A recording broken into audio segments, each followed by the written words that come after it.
আসসালামু আলাইকুম everyone, welcome back to my channel.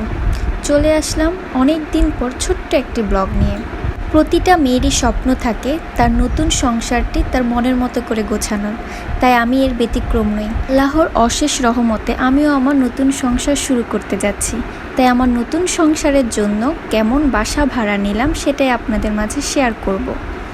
এই যে প্রথমেই ঢুকতেই দুইটা ডোর পড়ে এবং একটা সুরেক দেওয়া আছে ঢোকার পরে, এবং আছে ড্রয়িং রুমটি বেশ বড়, এবং ড্রয়িং রুমে আমি টুকিটাকি জিনিস এনে রেখে দিয়েছি। হজবরল অবস্থা, প্লিজ এটাকে অ্যাভয়েড করবেন আপনারা।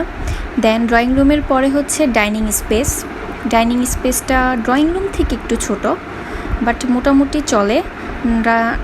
ডাইনিং স্পেসের মধ্যে আছে একটা কমন ওয়াশরুম, একটা কিচেন, একটা মাস্টার বেডরুম আর একটা গেস্ট বেডরুম। এই যে এটা হচ্ছে কমন ওয়াশরুম। দেন কমন ওয়াশরুমের পাশে আছে গেস্ট বেডরুমটা মোটামুটি ভালোই আলো বাতাস। আমার পুরো ফ্ল্যাটটাতে প্রচুর আলো বাতাস, মানে অন্ধকার না। এই যে গেস্ট বেডরুমে মোটামুটি ভালোই। গেস্ট বেডরুমের সাথে একটা সুন্দর বারান্দা আছে। বারান্দা থেকে ভিউটা অনেক সুন্দর, আপনারা এখনই দেখতে পাবেন। ভিউটা মাশাআল্লাহ অনেক সুন্দর, পুরো ভিউটাই দেখা যায় বারান্দা থেকে। বারান্দায় মন খারাপ থাকলে বারান্দায় বসলে মন ভালো হয়ে যাওয়ার মতো, এবং এখানে প্রচুর বাতাস পাওয়া যায়, মানে ফ্যান না চালালেও চলবে।